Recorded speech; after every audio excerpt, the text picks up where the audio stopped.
திருமதிவாணன், நான் உங்களிடமிருந்தே ஆரம்பிக்கிறேன். முதலமைச்சருக்கு கண்ணு கெட்டிய தூரம் வரை எதிரிகளே இல்லை அப்படிங்கிறார் கனிமொழி. எதன் அடிப்படையில் அந்த விமர்சனத்தை முன்வைக்கிறார்? கனிமொழி அக்கா சொன்னது வந்து நிதர்சனமான 100% உண்மையான ஒரு விஷயம். ஏன்னா இன்னைக்கு மக்கள்கிட்ட இருந்து அந்நியப்பட்டு இருக்காங்க எதிர்கட்சிகள்.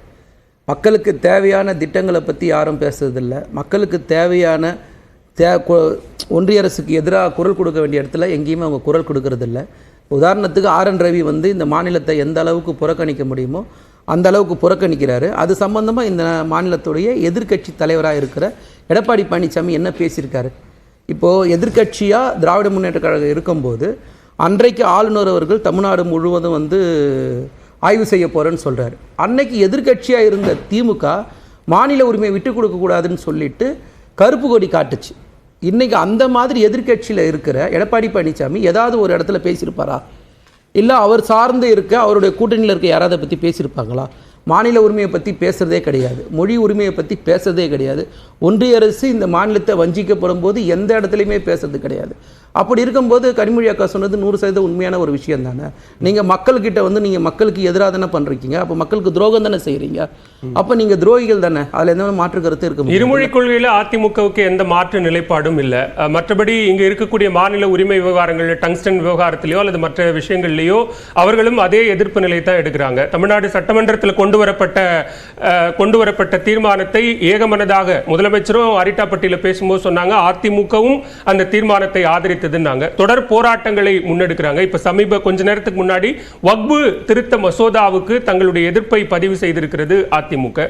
வேற என்ன பண்ணணும்னு நினைக்கிறீங்க? டங்ஸ்டன் விவகாரத்தில் ஆதரிச்சு ஓட்டு போட்டது யாரு? அதிமுக தானே. ஆதரிச்சு பேசவே இல்லையா தம்பிதுரை? சரி, சிறுபான்மையினருக்கு தான் இன்றைக்கி வகுப்பு போர்டை பற்றி நீங்கள் பேசுகிறீங்கல்ல. CAA சட்டத்தை ஆதரித்து ஓட்டு போட்டது யார்?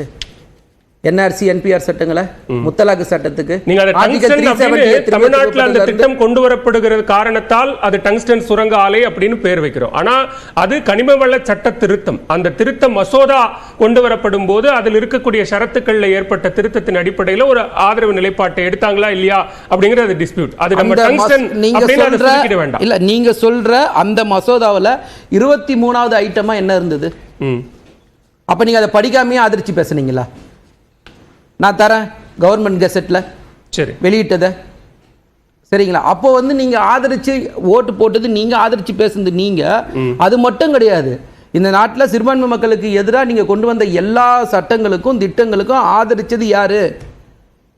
நீங்கள் SR பாலசுப்ரமணியம் வெளியே வந்து என்ன பேசினாரு, அன்வர் ராஜா என்ன பேசினார், எல்லாரும் பார்த்துட்டு தானே இருந்தோம்.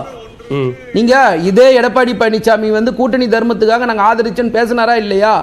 அப்ப கூட்டணி தர்மத்துக்காக நீங்க வந்து இந்த மக்களை வந்து கஷ்டப்படுத்துறத, துன்பப்படுத்துறத நீங்க வேடிக்கை பார்த்தீங்களா இல்லையா? இந்த நாட்டு மக்கள் பார்த்தாங்களா இல்லையா? அப்ப நீங்க மக்களுக்கு துரோகம் தானே செஞ்சிருக்கீங்க. அதைத்தானே சொன்னாங்க அவங்க. இன்னைக்கு நீங்க தெளிவா ஒரு விஷயத்தை புரிஞ்சுக்கணும். இன்னைக்கு வெளியில வந்துட்டேன்னு சொல்றீங்கல்ல, வெளியே வந்துட்டேன்னு சொல்லிட்டு எத்தனை இடத்துல மோடியையோ ஒன்றிய பாஜக அரசோ கண்டிச்சு எடப்பாடி பழனிசாமி அவர்கள் பேசியிருப்பாரு. அவர் தானே எதிர்கட்சி தலைவராக இருக்காரு, அவர் தானே அந்த கட்சிக்கு பொதுச் செயலராக இருக்காரு. அதை தானே நாங்கள் கேட்குறோம். ஏன் பேச மாட்டீங்க? இன்னைக்கு வரைக்கும் இன்னைக்கு நீங்கள் பேசுறீங்கன்னு சொல்றீங்க, எந்த இடத்துல மோடி அவர்களை கண்டித்து பேசுறீங்கன்றது தான் கேள்வி.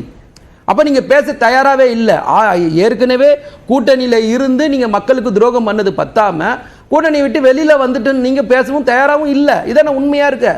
இன்னைக்கு எங்களுக்கு எதிரிகளே இல்லைன்னு சொன்னா இந்த 4 வருஷ சாதனைகள் எங்களுக்கு இருக்குல்ல. இப்போ இதுல எது துரோகம் எது சாதனை அப்படிங்கறத தேர்தல் வரப்போது மக்கள் முடிவு பண்ண போறாங்க. மறைந்த முதலமைச்சர் ஜெயலலிதா அவர்கள் இதே ஸ்டேட்மெண்ட், எங்களுக்கு கண்ணு கெட்டிய தூரம் வரை எதிரிகளே இல்லை அப்படின்னு அவர்கள் சொல்லும்போது திமுக அதை கடுமையா விமர்சிச்சிச்சு. இன்னைக்கு அதே சொல்லாடலை அதே ஸ்டேட்மெண்ட்டை கனிமொழி சொல்றாங்க. அப்ப அது விமர்சனத்துக்கு உள்ளாகாதா?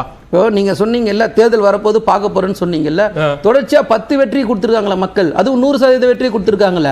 2019 ஆரம்பிச்சு 2021 இருந்து 2024 இருந்து இடைப்பட்ட சட்டமன்ற தேர்தலில் இருந்து இடைத்தேர்தல் இருந்து எல்லா தேர்தலில் வெற்றி பெற்ற கட்சி திராவிட முன்னேற்ற கழகம்.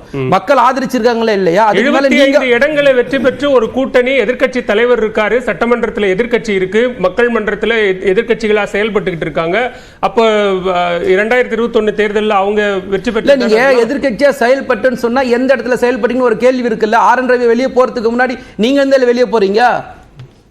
ஆர்.என். ரவி வந்து தமிழ்நாடு அரசாங்கம் வந்து எழுதி கொடுக்குற ஒரு உரையை வாசிக்க மாட்டேன்னு சொல்றாரு. அந்த உரையில இருந்து அவர் இஷ்டத்துக்கு பெரியார் எடுக்கிறாரு, அண்ணா எடுக்கிறாரு, அம்பேத்கர் எடுக்கிறாரு, தமிழ்நாடு எடுக்கிறாரு. அவர் ஒரு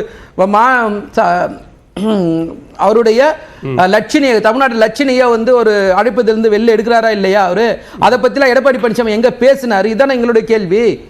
அப்ப அந்த ஆர்.என். ரவியை கண்டிச்சு ஒரு தீர்மானம் கொண்டு வரும்போது அந்த தீர்மானத்துக்கு ஆதரிச்சு எங்க பேசுனீங்க? இதான எங்களுடைய கேள்வி. நாங்க எளிமையா தானே கேட்கிறோம். நீங்க எதிர்க்கட்சியா செயல்பட்டீங்களான்னு தான் கேட்கிறோம். நாங்க எதிர்க்கட்சியா செயல்பட்டிருக்கோம், ஆளுங்கட்சியா செயல்பட்டிருக்கோம். அதே மாதிரி நீங்க செயல்பட்டீங்களான்னு கேட்டா இல்லன்றதான நிதர்சனமான உண்மை. மக்கள் மத்திய அரசை எதிர்த்தால் தான், ஆளுநரை எதிர்த்தால் தான், பிரதமரை எதிர்த்தால் தான் அவங்களை எதிர்க்கட்சியா நாங்க வந்து அக்ரிடேட் பண்ணுவோம், எதிர்க்கட்சியாக ஏற்றுக்கொள்வோம் அப்படிங்கிறது எப்படி? இங்க அவங்க மாநில அரசை எதிர்த்து, ஆளும் திமுக அரசை எதிர்த்து அரசியல் பண்றாங்க. அப்ப அந்த அரசியலை ஏத்துக்க மாட்டீங்களா? இல்ல சார், நீங்க ஆளுங்கின்ற அரசை எதிர்த்து ஆர்ப்பாட்டம் பண்றோம் இல்ல போராட்டம் பண்றோம் நீங்க சொன்னீங்கன்னா, இப்ப ஒன்றிய அரசுக்கு தேர்தல் வந்தது இல்ல சார் 2024. அப்ப யாருக்கான தேர்தல் அது? அப்ப இந்த நாட்டை யார் ஆளணும், யார் ஆளக்கூடாதுன்ற ஒரு தேர்தல். அப்ப யாரை எதிர்த்து நீங்க பேசுவீங்க? அப்ப இந்த ஒன்றியத்தை யார் ஆளணும்ன்றது வரும்போது நீங்க மோடி செய்த, இந்த நாட்டு மக்களுக்கு செய்த ஒவ்வொரு குற்றத்தையும் நீங்க பேசிதான் ஆகணும். அப்படி எங்கேயாவது பேசியிருக்கீங்களா? அதுதான் நான் சொல்றேன். நீங்க இங்க ஆர்.என். ரவின்னு பார்க்காதீங்க, மோடின்ற பார்க்காதீங்க. இவங்களுடைய சித்தாந்தம் தானே இங்க பிரச்சனை.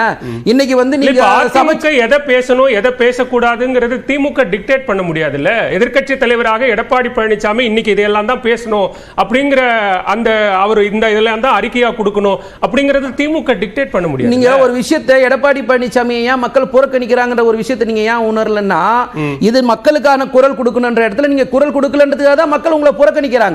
அதனால தான் உங்களுக்கு தொடர்ச்சியா தோல்வியை மக்கள் பரிசா கொடுக்குறாங்க. நீங்க மக்களுக்கான குரல் கொடுத்திருந்தா மக்கள் உங்களை எங்கேயாவது ஒரு இடத்துல ஆதரிச்சிருப்பாங்க. அதுதான் நாங்க சொல்லுவது. நீங்க எங்களுக்காக நீங்க பேச வேண்டாம். உங்களுக்கு நீங்க சொல்றீங்களா 75 தொகுதியில வந்து ஜெயிச்சிருக்காங்கன்னு சொல்லிட்டு, அந்த 75 தொகுதியில உங்களை நம்பி ஓட்டு போட்டாங்கல்ல மக்கள், அவங்களுக்காக நீங்க குரல் கொடுத்தீங்களான்ற கேள்வி இருக்குல்ல.